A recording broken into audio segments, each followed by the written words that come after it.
I'm going to get us kicked off because we have a full meeting tonight. Welcome everybody to our general body meeting. I want to say that typically, so per our bylaws, which stipulate when our meetings occur during the year, we got into kind of a happy schedule complication in November because the Pfizer COVID vaccine was approved and our PTO meeting was occurring the same week as Northside serving as a vaccination site. So we just decided, let's get that through. Let's get Thanksgiving through. We'll meet again as a PTO general body meeting and just kind of do a fall 2021 wrap up. So that is basically our plan for today.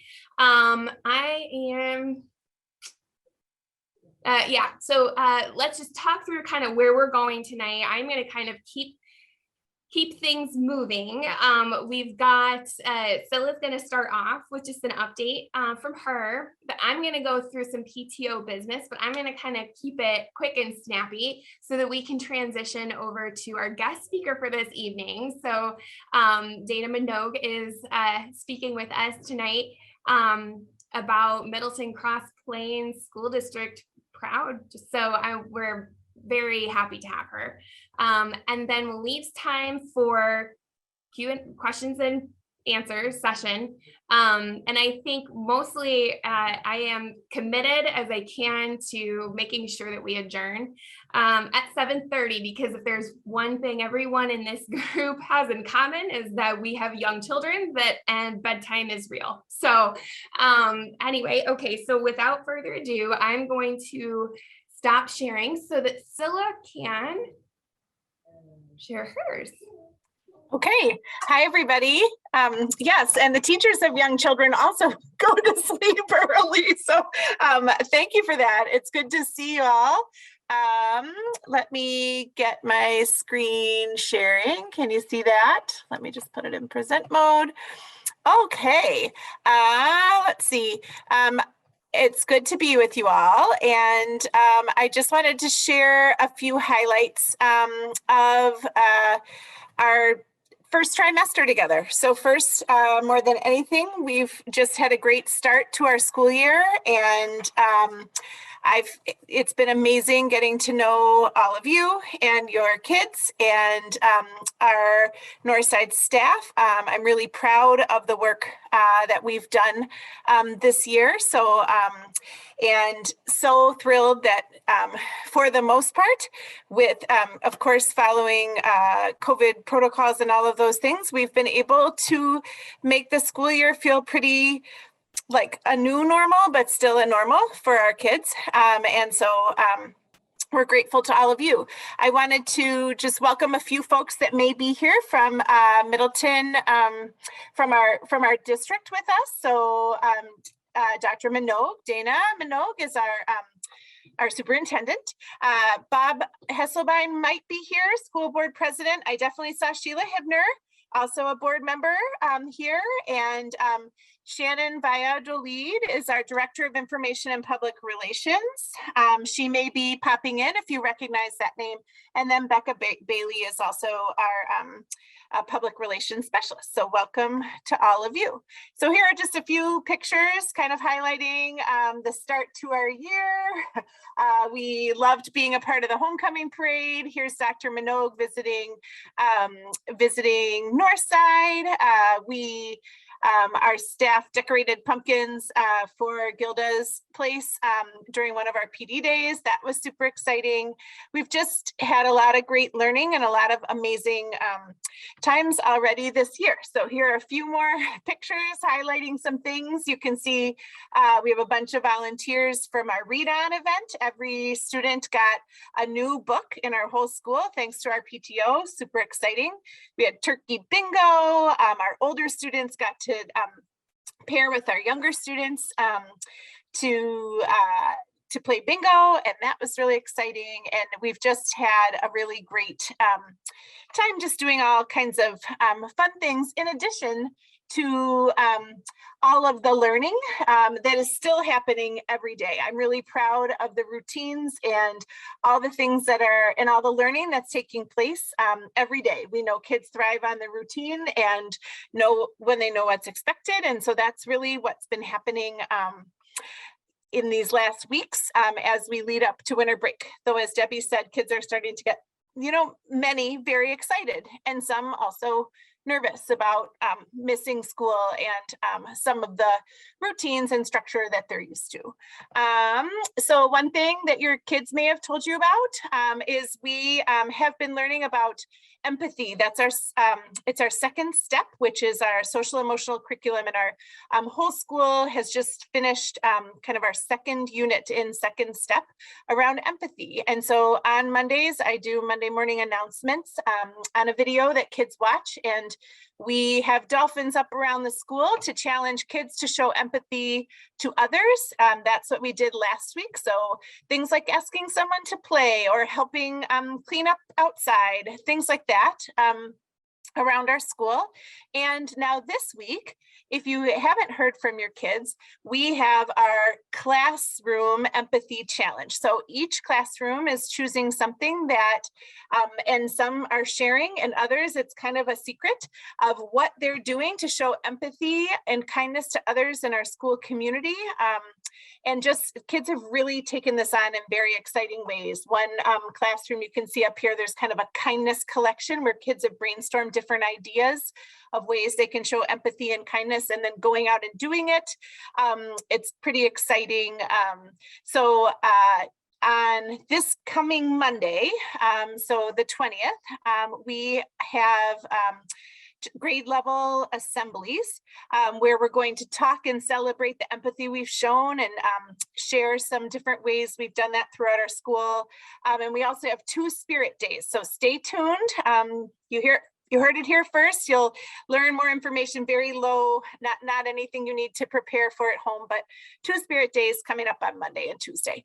So that's a little bit from me about how things are going. We have 2 of our staff, Beth and Mackenzie are here, and thank you both for being here. I don't know if you have anything more to share from Northside, or hi, Miles. But otherwise, we're just thrilled to be here. Thank you so much for the support of the PTO. And again, I'm thrilled to be here in Middleton with all of y'all. We are thrilled to have you. This has been an amazing year, and it's been, yes, a year of transition for so many things, but to have things being going as smoothly and having the kids just be as comfortable and happy as I've seen them has just been heartwarming. Let me share my screen. I'm terrible at doing 2 things at once. Okay, so just a little bit of PTO business. I'm gonna also see if I can present here. There it is. Okay, can we see my screen? Yeah, okay, great. So I am going to talk through all of the events that we were very happy to bring back this year. So Candy Petronic chaired our spirit wear sale right first when we got back to school. So we've got everybody with refreshed Northside duds and start start a bit of that revenue generation so we can fund some of these enrichment activities.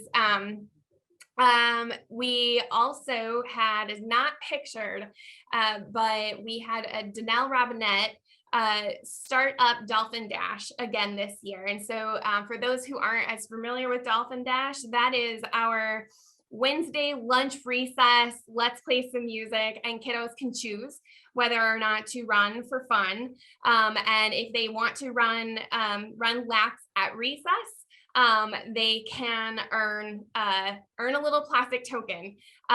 Traditionally, they have been foot tokens at Northside. They have very much needed to be foot tokens, but we ran out of foot token supply this year. And so our chair has been really creative at coming up with other little like dolphin star tokens. So if you have plastic tokens kicking around anywhere in your house or the washing machine, they're probably from Dolphin Dash. We also, in October, we're so happy to bring back, you can see pictures over on the right side of my screen, our fall fun run, run, walk, move. We just tallied up our net earnings from that event. That is one of our two major fundraising activities, and it was very successful. And this was the first year where our founder of the fun run didn't actually run the event. So we had a new chair this year, and it is a big event with sound systems and tents and lots of coordination that has to happen to get all of the grades outside together, safely moving between events. And everybody just did an amazing job. And that was really teachers, staff, administration, parents, all pulling together. And it rained and it was fine. And I think actually the kids liked it better, and it did, yeah, it was great. Hopefully the grass is recovering. So we've got also, so our Harvest Moon is our fall festival that happens typically before we go on our fall break around Halloween time. And this is an outside of school activity where kids can come and wear their costumes if they so choose, but just basically celebrate fall and celebrate just Halloween type activities. So in a family friendly way. This year, so our fall festival, Harvest Moon, has always been an indoor festival where we have fair games. It's generally pretty packed. It's generally pretty hot and inside the school. And so that was one of the ones that we knew we were going to have to re-envision for this year so everyone could gather safely. So this was our inaugural trunk or treat. And I am happy to say that it was a smash boom success. We had lots of volunteers sign up to decorate cars, but boy, the people kept coming. And when our chair had to run out to the Pick and Save to re-up on candy about a half an hour in, even with candy donations into the school, like it was, at trunk or treat where you run out of candy is just, I don't know, it's amazing. We did, and parents loved the new format and have asked that we continue to do this in the years ahead. So, so it's just great. Also, another one that we brought back in person was the book fair. So it was just an amazing treat to be able to, again, had to rethink logistics to make sure that we were doing this safely. We got to introduce e-wallets to parents, but the book fair was an amazing success led by Lucy Mock, who is our president-elect. Hi, Lucy. Wave. She did amazing. And just thank you to everyone. It is seeing these kids shopping. The book fair is just awesome. Our staff appreciation committee has been fortifying our teachers and staff all year long with various events, catering, parent-teacher conferences, also just random fall treats, and they're doing a cookie buffet with holiday cookies that families can bring in this Thursday. So if you don't have it on your radar, they don't necessarily even need to be homemade. Just bring in something, bring in a favorite, share with our staff so they can take home to their families. And then, like Scylla mentioned, Read On. We had a Read On giveaway event. We actually reinvented Read On this year also to change from a monthly earn a book format by filling out reading minutes on a calendar into providing a book for every child. So what we had realized in years past, we had used book donations, and we had kids filling out calendars at home with their reading minutes. And what we found is that the kids with the most support at home were actually the ones who were bringing back calendars and able to earn books. So we were realizing that there was a gap between kids who probably don't have as much access to books as the other students, and we wanted to make this more equitable. So we had our first of 2 giveaways this year. We increased our funding to make sure we've got books for the entire age range. And again, this is trying to find books that are of interest to children. They have a lot of great exposure with our classroom libraries, making sure that we have got great literature that they're being exposed to, but also this event is tended to put in the hands books that kids are excited about, books that kids can choose, titles maybe they're more familiar with.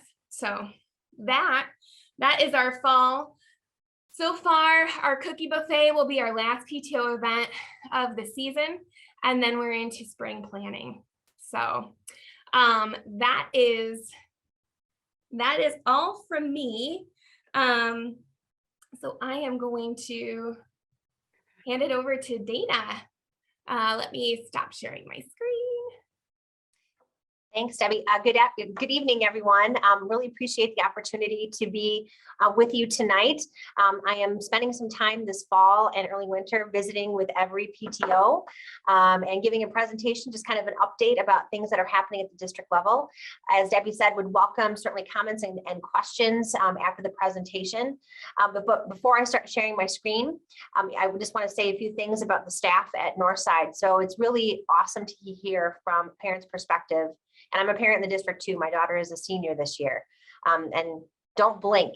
Before you know it, your kids are going to be that age as well. But it's wonderful to hear how well the school year has gone for you and your children. And that is because of the incredible efforts of the staff at Northside. And believe me when I say incredible efforts. I try to get to every school every week. I've been able to spend some time at Northside. We are so grateful to the amazing efforts of our teaching staff. We have 2 teachers on the screen here right now, and they make it look so easy and effortless, and they're so responsive, and it's not at all easy in the work that they're doing. I'm also incredibly grateful for the leadership of Scylla. It is hard to believe that she's only been with us for a few months, because her impact has been profound on the whole school community. So just thrilled that she joined our team, and very thankful for everything that she has done for staff and students there. So I know that the staff agrees, because every time I go to the school, people literally run out of their classrooms to tell me how much they love and appreciate. So that doesn't happen everywhere, but it happens at Northside, that's for sure. All right, so I'm going to share my screen as well. Can you all see that? Just give me a head nod that I did that correctly. All right, super.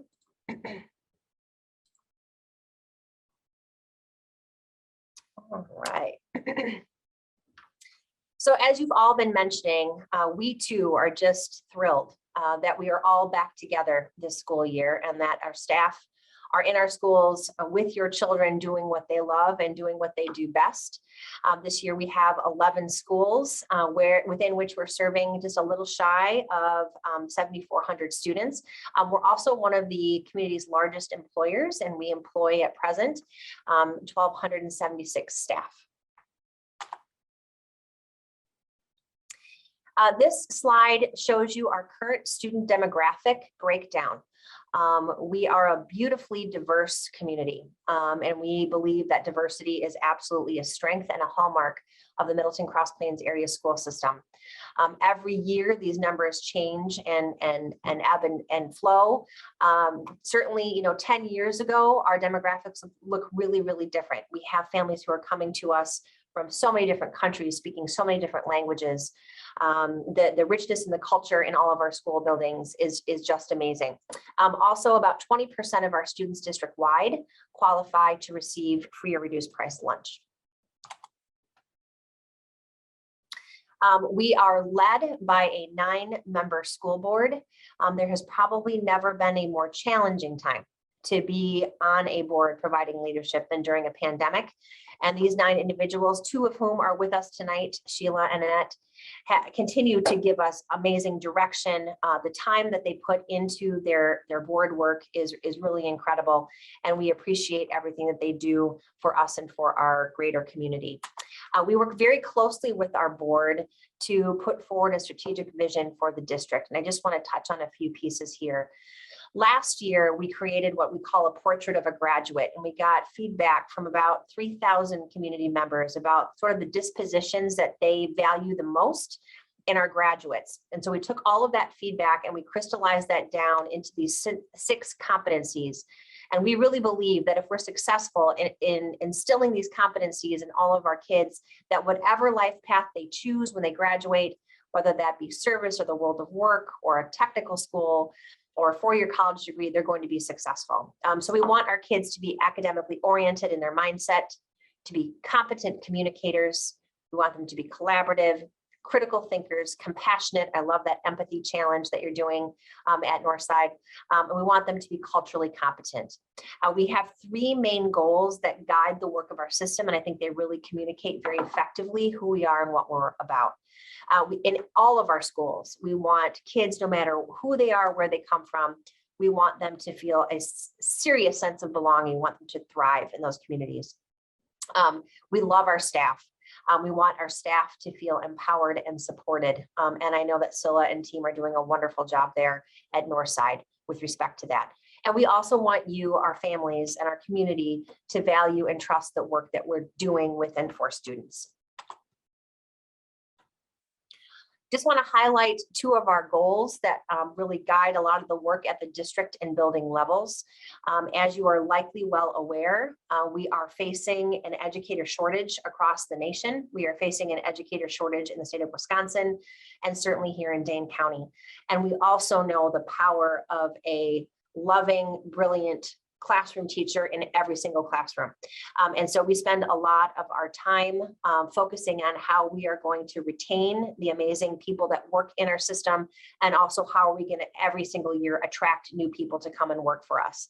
I showed you a slide before that showed the demographic breakdown of our students. We also have a special emphasis on attracting and retaining staff of color, because we believe representation really matters. And we want the adults who are working in our schools to mirror the students that they're serving. And so this is guiding a lot of our work in the human resource area. When it comes to our academic focus, our teachers do an amazing job with all of the content areas that they're responsible for, and we're placing a special emphasis on literacy. There is a large body of research that lets us know that if students are competent, confident readers and writers by the end of grade 3, their life chances exponentially improve. And so Northside staff, along with everyone else in our elementary schools, are really focusing on those early literacy skills so that kids' life chances improve. And so a lot of the work that we're doing across the system focuses in the area of literacy. I mentioned I'm in schools as much as I possibly can be. I try to interact with kids as much as I possibly can. And every time that I do, I'm reminded of how amazing our students are. They are phenomenal, and they come from all different places. They come to us with unique skills, preferences, desires, gifts, challenges, etc. And we're really trying to meet the needs of each and every student in all of our buildings. And the only way that we're able to do that is if we are committed to educational equity. And what that means is that our teams of teachers, our individual teachers, really work to get kids what they need. And we know every kid needs something a little bit different. A student who has a special education need is different than a student whose first language is not English in their home, as an example. And so our teachers work very hard on lesson design, on differentiating instruction, so that every child in our system gets exactly what they need. Equity is also the lens through which we view all of our operations at the district level.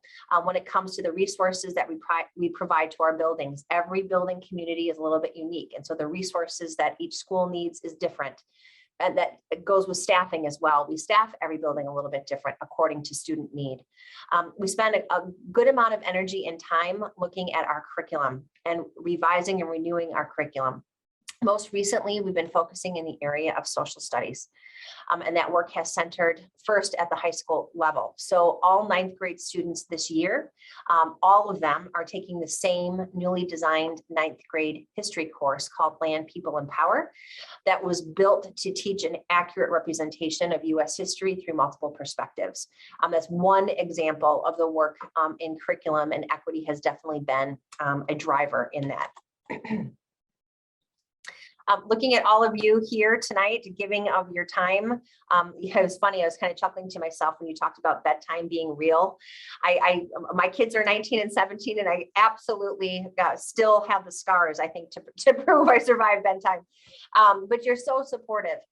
And our community in 2018 passed a really significant referendum that has now resulted in some pretty spectacular capital improvement projects. I just want to share some of those with you. So we opened our 7th elementary, Pope Farm Elementary School, last year. By doing that, we were able to balance enrollment across all 7 elementary schools. So now we have room, a little wiggle room in all of our schools, which is great. The school is nestled into the Pope Farm Conservancy. It has an environmental science kind of design and feel. Sustainability was a driver in the architecture, and we're thrilled to have that school online with kids in it this year. Also out in Cross Plains, Park Elementary, our smallest elementary school, got a brand new cafetorium space. Prior to the referendum, kids would eat lunch or breakfast in the gym, which made scheduling gym during the day really, really challenging. So this is a wonderful upgrade to Park Elementary out in Cross Plains. And then likely, considering where you all live, you've been by the high school, and this project is pretty phenomenal. So we opened the 3-story North Addition this fall. The building is spectacular. It is innovative in design. It really looks and feels like a community college or a college campus, within which there are some really unique and interesting learning spaces. So there's a culinary arts kitchen that you could probably run a restaurant out of. There's a black box theater. There's a recording and a performing arts studio. There's a broadcast studio. There's a hip hop studio. There are many just amazing learning opportunities that have been afforded because of the design of the building. The South Addition continues to be under construction. That will be complete, barring any supply chain issues that we hopefully will not encounter, in July, and then the full campus will be open. So I think in October of next year, there'll be a grand opening celebration, and hopefully you can all come over and take a peek at what your children will eventually inherit when they get to the high school level. Mask mandate, we continue to be under an emergency order through Public Health Madison-Dane County. They have communicated that that's going to end on January 3rd. I can tell you, and I meet with Public Health Madison-Dane County every Friday, there's a really good chance that this is going to be extended. We've asked them to communicate that out to us before the holiday vacation, so that we know sort of what is going to happen going forward. But the COVID data in Dane County is not going in the right direction, and public health is really tuned into that. So I think there may be an extension. If there's not, our board has voted to move to a masks strongly recommended and encouraged policy in all of our facilities starting on January 18th in 2022. You know, we've been really fortunate thanks to all of your support and help when it comes to COVID incidents in our buildings. We've had very little, and we're super thankful for that. And that's because of all of these mitigation protocols that continue to be in place. These will continue after January 18th as well. We won't be loosening any of these until we're assured that we can. We have the good fortune of having medical advisors from the University of Wisconsin Hospital who help us and will continue to help us determine when we can sort of move away from some of these as well. The field of education definitely has been impacted by COVID-19. And we, like many other sectors, are navigating some pretty significant staffing shortages in a couple of key areas. Probably the most disruptive, and I'm sure the educators are nodding their heads when I say this, is a substitute teacher shortage. We continue to try to do everything we can to encourage and to find more substitute teachers. We've raised our daily rates, and we're doing recruiting in every place that we can, just like every other school district in Dane County. So we're all kind of competing for the same people. Also teacher aides or paraprofessionals and food service staff. Those are 3 areas where we continue to have openings. So if you know anyone who would like to work for us, please get them in touch with us, because we'd love to hear from them. A few weeks ago, I sent you all a video message asking for help, asking people to opt out of transportation if they were able to do that. And unbelievably, over 1,000 students were opted out of transportation. In addition, 3 people came forward to say they'd drive a bus for us, which is like so great. So these 2 things combined, I think we are going to be fine. If, you know, through the end of this year, we're not going to have to change walk zones this year. I'm just so appreciative. I think you saw routing information will be coming home. Maybe it came home yesterday for new routing on January 3rd. And don't worry, for people who've opted out, who might, you know, want it for next year, there'll be another opportunity to communicate that as we head into the new school year. But thank you to our families for being so responsive. I also just want to take the opportunity to let people know, you know, we're constantly looking at budgets, we're looking at money, we're forecasting in the future. You know, COVID has impacted a lot of things, and school funding is another one of those things. We are looking at receiving probably less state aid in the next couple of years. And so we're going to need to tighten our belts in a variety of different ways. More information on this to be forthcoming. I will likely be asking you to come again, maybe in the spring, to give you an update with respect to this, but know that these are conversations happening in earnest at the district office. So despite everything that we've been challenged with, I'm happy to say, very proud to say, we're the #1 district in Dane County, the #2 district in the state of Wisconsin. You know, several months ago, we recognized 29 seniors who are National Merit semifinalists. 29 in one high school is a ridiculous number of kids to achieve this kind of accolade. 60% of our staff have a master's degree or a PhD. That's also really comparatively very high. And I've already sung the praises of your staff, but you know, the fact that they keep getting up every single day doing what they do, we are so blessed and fortunate. If I could put more, you know, pictures of kids on the screen, I would. Despite, you know, our kids continue to thrive in the classroom, on the athletic field, on the stage. And we've had this fall, we had several state championship teams, several individual state champions.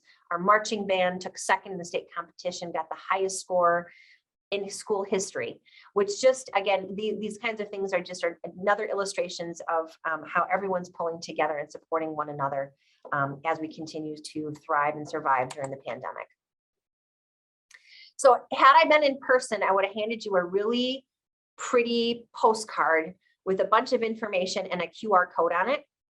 I don't know if your cell phones are handy, but if you want to, you can take a picture of this QR code, and that'll take you to a brief survey asking you for feedback about this presentation. And also just if you have any questions that you would like us, any follow-up on, be happy to get in touch with you. So I'm just going to pause for maybe 10 seconds if anyone wants to take a picture of that. And then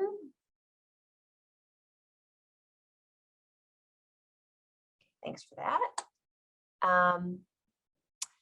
If you don't already, we have a really nice social media presence. We're on Facebook, we're on Twitter, we're on Instagram. I also think we're starting TikTok, which is something I personally have not chosen to venture into. I don't think I will, but we're trying to get our message out and good news and information out in a wide variety of ways. So would appreciate the follow.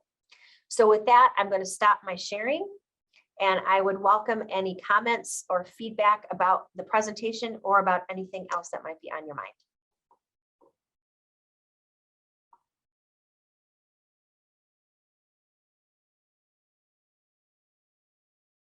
Or have I lulled you to sleep a little bit? No. Trying to figure out how to formulate questions. So you kind of touched on this already earlier. I was watching the school board meeting a couple of weeks ago as well. And so unless I am completely mistaken, we are unconditionally going to drop the mask requirement starting January 18th, assuming the county level mandate is not extended for So all. that was a decision of the board, yes, to move forward to that mask strongly encouraged or recommended and encouraged. On January 10th, which is the first board meeting in January, we're going to do a data review. That data review will include our own internal vaccination information for adults and for students. Also, we'll get a lay of the land of sort of where Dane County is with respect to community spread and other indicators, just to pause and just kind of affirm that decision and give the an opportunity for further dialogue. But I believe the board was, well, it was a 9-0 vote to move to that policy as of the 18th. Yeah, no, like I said, I was watching that meeting. I may or may not have been screaming at my screen throughout most of it. So I cannot say I am pleased with the decision, and we'll just leave it at that. Yeah, I know there are lots of opinions about that. I also know that there are a lot of people who are going to continue to wear masks for all kinds of good reasons. In fact, that's why we worded it the way that we worded it, that strongly recommended and encouraged. So we'll see what happens over the next couple of weeks. We'll touch base with our board on January 10th, and then we'll see where that goes. Yeah, no, But I it's, appreciate the feedback.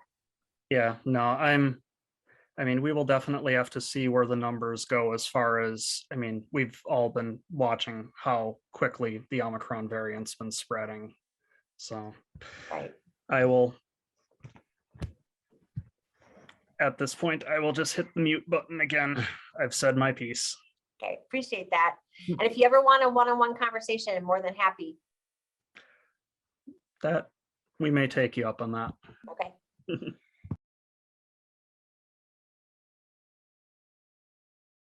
Hi, Dana. Just to piggyback up those mask question, would the district consider doing updating on the filtration system in the older facilities, schools? Yeah, so I've learned a lot about filtration systems in the past 24 months or so. So all of our schools' HVAC systems have been recommissioned. And so our buildings and grounds folks have done a really nice job of making sure that our mechanicals are working like new, they've told me. We also have increased the frequency, and this is a hard thing to say, of fresh air flushing in all of our buildings, so that there's an increased cadence of fresh air being pumped into our buildings. We also put filters in those common spaces or cafeterias because that's where kids are removing their masks. So I don't believe that we're planning on doing anything more than what we have done. Again, we're gonna continue to watch our own data too. So let's say that the January 18th date holds and we move to mask strongly encouraged and recommended. We're going to be watching our data, and if there's anything concerning in our data that lets us know we need to tighten things up, we certainly will. Thank you. And I think like eventually we'll come off mask at some point, and we'll rely more on filtration system that, flushing air exchange. That's, I think, what we're probably getting to. So I think, again, with the state funding being cut and budgets are tight, I don't know how expensive, those filtration system will be, but just pitching in, maybe district could maybe get some, I don't know, quotes in or be ready, Yeah. I think. Yeah. Yeah. And if we need to cross that bridge, we certainly will. Last year, we also had a third party do an audit of our secondary schools. So our two middle schools and our high schools. And that included an analysis of our filtration system. And they let us know that the recommissioning that we had done was Sufficient. excellent. Yeah, was sufficient. Yep. And that was only done in secondary, or is it across the board? Sorry. It was, I'd have to go back and look, but I recall it was just secondary. I think it was our middle schools and our high schools. Okay, thank you. Yep.